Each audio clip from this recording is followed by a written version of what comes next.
मैं सौरभ आपका स्वागत करता हूं आपके चैनल एडवोकेट सौरभ शुक्ला में। जैसे कि आपने लाइन थंबनेल पे देखी होगी, क्या नए कानून में डिवोर्स लेना बंद कर दिया है सरकार ने या डिवोर्स देना बंद कर दिया है सरकार ने? क्योंकि आजकल अनेक अफवाहें उड़ रही हैं, आप सोशल मीडिया पे कहीं भी देखते हैं तो डिवोर्स के बारे में यही सुनने को आ रहा है कि क्या नए डिवोर्स लेने बंद हो गए हैं या नए कानून में क्या प्रक्रिया रहेगी और क्या क्या वो रहेंगे, मेंटेनेंस देना पड़ेगा या नहीं देना पड़ेगा। इस कानून में पतियों के लिए कुछ सुधार किए गए हैं या नहीं किए गए हैं, या ये कानून भी पत्नियों के ही लिए बने हुए हैं। तो वीडियो में बने रहें, इस पे बात करते हैं। आज हम सारी एक एक चीज़ें आपकी क्लियर होगी यहाँ पे कि क्या नए कानून में कोई बदलाव किए गए हैं या नहीं किए गए हैं। तो जैसे कि देखा जाता है कि अमूमन जो भी डिवोर्स के केसेस होते हैं वो दो तरीके के होते हैं। एक तो म्यूचुअल होते हैं कि म्यूचुअल में दोनों पति या पत्नी में से कोई भी एक आदमी डिवोर्स लेना चाह रहा है या फिर दोनों ही सहमति से डिवोर्स ले लेते हैं कि मैं आपके साथ नहीं रहना चाह रहा हूँ और आप मेरे साथ नहीं रहना चाह रहे हैं। तो उस केस में म्यूचुअल डिवोर्स के अंतर्गत आता है, वो कोई भी लोग जाकर के कोर्ट में अपना पिटीशन डाल करके डिवोर्स ले सकते हैं और यही पुराना नियम भी था। दूसरा डिवोर्स का अगर देखा जाए तो डिवोर्स कंटेस्टेड डिवोर्स होते हैं, जिसमें अगर पति या पत्नी में से कोई भी एक पक्ष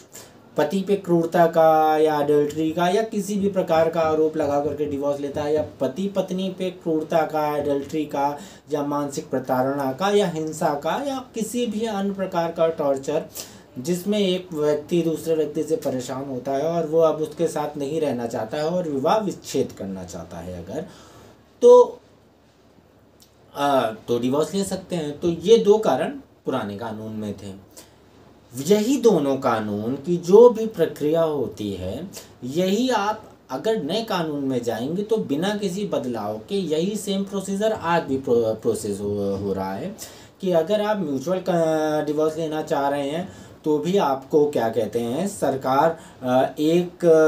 पिटीशन डालने से लेकर के दूसरे पिटीशन डालने तक का टाइम देती है और दोनों के बीच में आपको जो भी टाइम मिलता है उसमें यही सरकार का या पुलिस वालों का कोशिश रहती है कि आप दोनों लोग समझा बुझा कर एक दूसरे को साथ रहें, समझ बूझ के साथ रहें, जो भी आपके कॉन्फ्लिक्ट हैं इनको दूर कर के साथ रहें।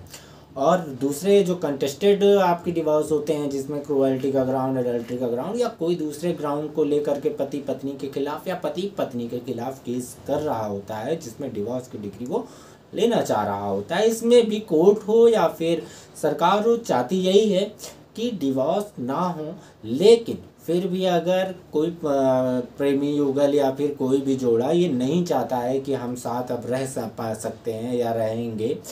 तो वो आराम से तलाक ले सकते हैं। कहीं किसी भी तरीके से कोई बदलाव नहीं हुए हैं। अगर बदलाव हुए भी हैं तो एक दो सेक्शंस में हुआ है, जैसे 125 सीआरपीसी की धारा जो आपकी लड़की की भरण पोषण की होती थी, जिसमें भरण पोषण के लिए लड़की